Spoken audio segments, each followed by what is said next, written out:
Good morning students. Today class we are going to discuss about the periodic table remaining இருக்கக்கூடிய last classல என்ன family பார்த்தோம் அப்படினாக்கா boron family and carbon family we are discussed about for lot. சும்மா ஷார்ட்டா தான் நான் உங்களுக்கு சொல்லியிருந்தேன். அதிலே எலக்ட்ரோநெகட்டிவிட்டி அதே மாதிரி பாத்தீங்கன்னா எதுக்கு வந்து ஆக்சிடேஷன் ஸ்டேட் பர்టిక్యులரா இப்படி இருக்கு அப்படி நம்ம இன்னும் டீப்பா போகல. அட்டாமிக் ரேடியஸ் இதெல்லாமே இருக்கு. அப்புறம் டயகோனல் ரிலேஷன்ஷிப்னு சொல்லுவாங்க. அதுவும் இருக்கு. இப்போ நம்ம ஃபஸ்ட்டு நம்ம என்னென்ன அப்படின்னாக்கா அதில் எப்படி எலிமெண்ட்ஸ் எல்லாம் என்னென்ன எலிமெண்ட்ஸ் அதில் வந்து இருக்குது, அது எந்த குரூப்பில் இருக்குது, எந்த பீரியடில் போய் செட் ஆகிருக்கு, அதோட ஆக்சிடேஷன் ஸ்டேட்டு, அதே மாதிரி எலக்ட்ரானிக் கான்ஃபிகரேஷனை வந்து எப்படி நம்ம வந்து எழுதுவோம் அப்படின்றது தான் நம்ம மெயினாக பார்க்க போகிறோம். லாஸ்ட் கிளாஸில் போரான் ஃபேமிலியையும் கார்பன் ஃபேமிலியையும் டிஸ்கஸ் பண்ணியிருந்தோம் இல்லைங்களா. இப்போ அடுத்தது பார்க்க போகிறது nitrogen family, oxygen family and halogen, அதாவது ஃப்ளூரின் ஃபேமிலி அப்படின்னு சொல்லுவோம். இந்த மூணு ஃபேமிலியை இன்னைக்கு ஒரே கிளாஸ்ல நம்ம பார்த்துருவோம் ஷார்ட்டாக. வாங்க வீடியோக்குள்ளே போவோம். ஃபர்ஸ்ட் பார்த்தீங்க அப்படின்னா பீரியாடிக் டேபிள். பீரியாடிக் டேபிளில் நம்ம பார்க்க போகிறது பர்டிகுலராக இது வந்து P block elements. P block elements இல்லைங்களா. ஓகே, பர்டிகுலரா this is the P block element. இதுல நம்ம பார்க்க போறது என்ன அப்படின்னா நைட்ரஜன் ஃபேமிலி, அதாவது நைட்ரோஜன். இதுல பார்க்க போறது என்ன அப்படின்னா நைட்ரஜன் ஃபேமிலி. ஓகே, இந்த ஃபேமிலியில என்ன இருக்கும், என்னென்ன எலிமெண்ட்ஸ் ஆர் தேர் அப்படின்றத பார்க்க போறோம். அதை ஷார்ட்டா எப்படி ஞாபகம் வச்சுக்கிறது அப்படின்றதையும் நம்ம பார்க்க போறோம். பார்த்தோம் அப்படின்னா இதில் என்னென்ன எலிமெண்ட்ஸ் இருக்கும், அதாவது ஃபர்ஸ்ட் எலிமெண்ட்ஸ் என்னென்ன இருக்கும் அப்படின்னா ஃபர்ஸ்ட் பிளேஸ்ல இருக்கக்கூடியதான் நைட்ரஜன். ஃபர்ஸ்ட் பிளேஸ்ல இருக்கக்கூடியது நைட்ரஜன். ரெண்டாவது பார்த்தீங்கன்னா இதுக்கு இன்னொரு நேம் சொல்லுவோம். இது வந்து என்னன்னா 15th குரூப், 13வது குரூப்ல இருக்கக்கூடியது 15th குரூப் நைட்ரஜன். அடுத்தது பாஸ்பரஸ், நைட்ரஜன், பாஸ்பரஸ், ஆர்சனிக்,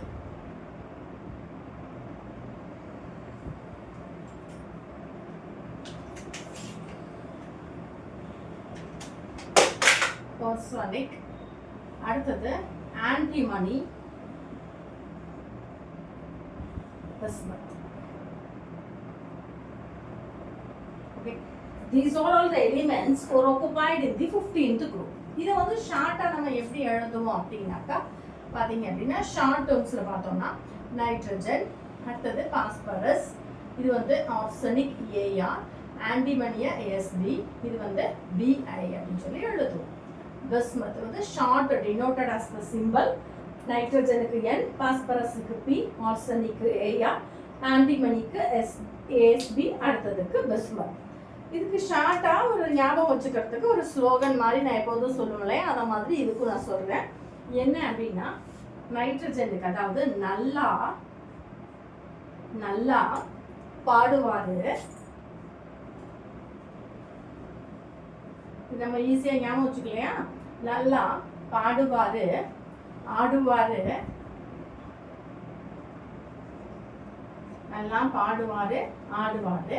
இது என்ன எஸ்பி இல்லையா, யாருன்னா எஸ்பி பி சார், அதாவது எஸ்பி பாலசுப்ரமணியம் சார் கடை நல்லா பாடுவார் இல்லையா. அந்த பாடக்கூடிய ஒரு மியூசிஷியனை நான் இங்கே சொல்லியிருக்கிறேன். இந்த மியூசிஷியன் நேம் வந்து பாலசுப்ரமணியம் நமக்கு எல்லாருக்குமே தெரியும். நல்லா நைட்ரஜன், பாடுவாரு பாஸ்பரஸ், ஆடுவாரு ஆர்சனிக், ஆன்டிமனி அப்படின்றது எஸ்பி, பி அப்படின்றது பிஸ்மத் அப்படின்றது பார்த்தீங்க அப்படின்னா எஸ்பி பாலசுப்ரமணியன் சார். இப்படி நம்ம கலோக்கியெல்லாம் நம்ம ஞாபகம் வச்சுக்கலாம். இப்போ இது வந்து என்னன்னா இதோட நெக்ஸ்ட் நம்ம பார்க்க போறது என்ன அப்படின்னா அதோட அட்டாமிக் நம்பர் என்ன அப்படின்றத நம்ம பார்க்க போறோம். அட்டாமிக் நம்பர் ரொம்ப ஈஸி தான், நம்ம வந்து வரிசையா பார்த்துட்டே வரோம் எல்லா கிளாஸ்லயும்.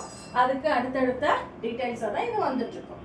இப்போ வந்து பார்த்தீங்க அப்படின்னா கார்பனுக்கு வந்து 6 வந்துச்சு, அப்போ அது வந்து 7. அதில் பார்த்தீங்க அப்படின்னாக்கா முன்னாடி உள்ளதெல்லாம் எப்படி வந்துச்சோ அதை ஒன்று கூட நம்ம எழுதிக்கிறோம். இது வந்து 15, பாஸ்பரஸ் வந்து 15, அடுத்தது ஆர்சனிக் வந்து பார்த்தீங்க அப்படின்னாக்கா 33, அது வந்து 51, இது வந்து 83. பிஸ்மத்துக்கு பார்த்தீங்க அப்படின்னு சொன்னாக்கா நம்ம 83 அப்படின்னு சொல்ல எழுதலாம். இந்த அட்டாமிக் நம்பர் நம்ம ஷார்ட்டாக எழுதிப்போம், அப்போ தான் அடுத்தடுத்த எக்ஸ்பிளனேஷனுக்கு நமக்கு ஈஸியாக இருக்கும். This is the atomic number. ஓகேவா? இதில் பார்த்தீங்க அப்படின்னா இதோட ஜென்ரல் நம்ம பார்ப்போம் இல்லையா, இதில் இருக்கக்கூடிய ஜெனரல் கான்ஃபிகரேஷன் என்ன அப்படின்னாக்கா ஜெனரல் கான்ஃபிகரேஷன்.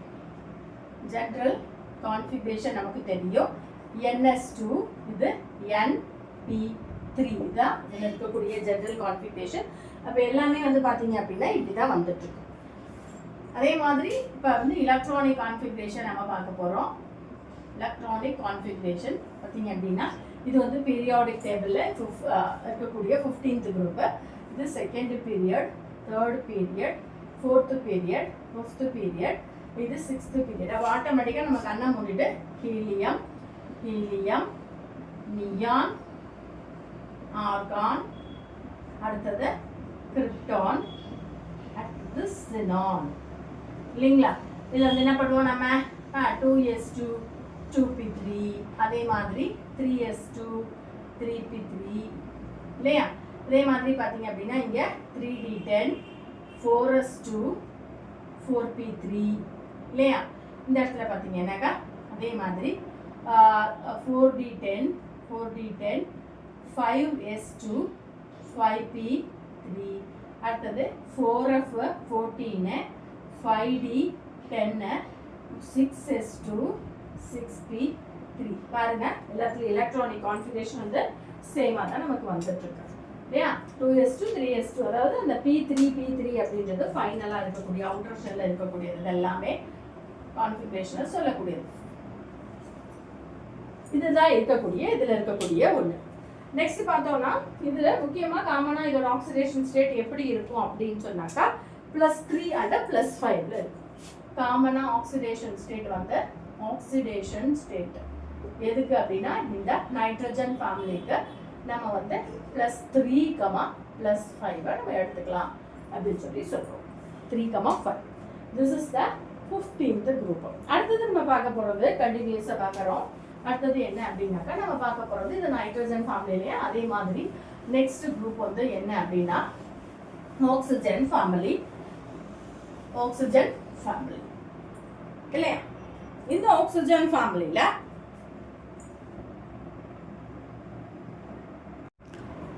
ஓகே இப்போ பார்க்க போறது என்னன்னா oxygen family 16th group. P block எலிமெண்ட்ல எலிமெண்ட் பார்த்தீங்கன்னா oxygen, sulphur, selenium, tellurium and polonium. இதோட பீரியாடிக் டேபிள் இருக்கக்கூடிய 16th குரூப்ல இருக்கக்கூடிய எலிமெண்ட்.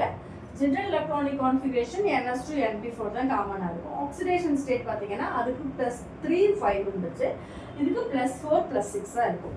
வாங்க நம்ம என்னென்ன எலிமெண்ட்ஸ் ஆஃப் தேர் ஆக்குபைட் அப்படின்றது நம்ம பார்க்க போகிறோம். Oxygen, sulphur, selenium, tellurium, polonium. It is indicated as the symbol பார்த்தோம் அப்படின்னாக்கா OSSETE பொலோனியம். இது வந்து second group, third group, fourth group, இது ஃபிஃப்த் குரூப்பு, இது 6th குரூப். இதை வச்சு தான் நம்ம எலக்ட்ரானிக் கான்ஃபிகரேஷனை வந்து நம்ம என்ன பண்ணுவோம், கன்ஸ்ட்ரக்ட் எழுதுவோம் இல்லையா? சரி, ஈஸியாக ஞாபகம் வச்சுக்கக்கூடிய ஒரு ஸ்லோகனை நான் சொல்கிறேன் பாருங்க. ஆஃபீஸில் சூப்பராக சேல் ஆகுது telephone. O is the oxygen, S is the sulfur, again S is the selenium, T is the tellurium, P is the polonium அப்படின்னு நம்ம ஷார்ட்டாக ஞாபகம் வச்சுக்கலாம். இப்போ இந்த எலக்ட்ரானிக் கான்ஃபிகரேஷன் எழுதும்போது பார்த்தீங்க அப்படின்னாக்கா ஹீலியம், நியான், ஆர்கான், கிரிப்டான், சென் அதே மாதிரி தான். இங்கே வந்து பார்த்தீங்கன்னா 2s2 2p4 இல்லையா? இது வந்து இது n is equal to 2 இதில். அப்போ NS2 அப்படின்றது 2s2 2p4, இது வந்து 2s2 2p4 இல்லைங்களா? சரி, இது வந்து செகண்ட் குரூப்பாக இருந்தால், இதே தேர்ட் குரூப்பாக இருந்தால் 3s2 3p4, ஃபோர்த் குரூப்பாக இருந்தால் 4s2, ஃபிஃப்த் குரூப்பாக இருந்தால் 5s2, சிக்ஸ்த் குரூப்பாக இருந்தால் 6s2 6p4 போட்டிருக்கோம். காமனாக இதோட ஆக்சிடேஷன் ஸ்டேட் வந்து +4 +6 தான் பார்த்தீங்க அப்படின்னா காமனாக இருக்கும். சிலதில் பார்த்தீங்கன்னா -2 +1 +1 +2 இருக்கும் ஆக்சிஜனுக்கு.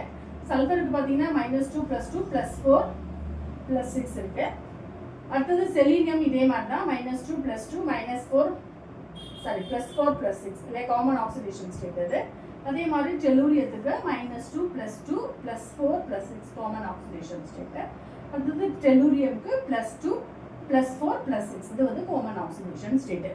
ஓகே, இதுதான் வந்து பார்த்தோம் அப்படின்னா 16th குரூப்ல இருக்கக்கூடியது. அடுத்த குரூப் பார்த்தோம் அப்படின்னா 17th குரூப். இப்போ நம்ம பார்க்க போகிறது 17th குரூப். இது வந்து ஹாலஜன் குரூப் அப்படின்னு கூட சொல்லலாம், ஹாலோஜன் ஃபேமிலி அப்படின்னு கூட நம்ம சொல்லலாம். FCl BRI astatine ஞாபகம் வச்சுக்கலாம். இதில் பார்த்தீங்க அப்படின்னா எலிமெண்ட் வந்து fluorine, chlorine, bromine, iodine and astatine. இதோட சிம்பிள் பார்த்தீங்க அப்படின்னாக்கா FCl BRI AS ஆஸ்டேட்டின். இதை வந்து நம்ம எப்படி ஞாபகம் வச்சுக்கிறது அப்படின்னாக்கா ஃபர்ஸ்ட் கிளாஸ்லேயே ப்ரோ இட்லி 8 சாப்பிட்டா இல்லையா, fluorine, chlorine, bromine, iodine, astatine. First கிளாஸ்ல ப்ரோ இட்லி 8 சாப்பிட்டேன். இதோட அட்டாமிக் நம்பர் பார்த்தீங்க அப்படின்னா 9. இதுக்கு குளோரினுக்கு 17, புரோமினுக்கு 35, அயோடினுக்கு 53, ஆஸ்டேட்டினுக்கு 85. ஜெனரல் எலக்ட்ரானிக் கான்ஃபிகரேஷன் NS2N35 இல்லைங்களா. அப்போ வந்து என்ன வரும், இதே மாதிரி தான் ஹீலியம், நியான், ஆர்கான், கிரிப்டான்ஸ். இது வந்து என்ன வரும், இது வந்து செகண்ட் பீரியட்ல ஃப்ளூரின் வந்து செகண்ட் பீரியட், தேர்டு, இது ஃபோர்த்து, இது ஃபிஃப்த்து, இது வந்து சிக்ஸ்த்து பீரியட்லேயே.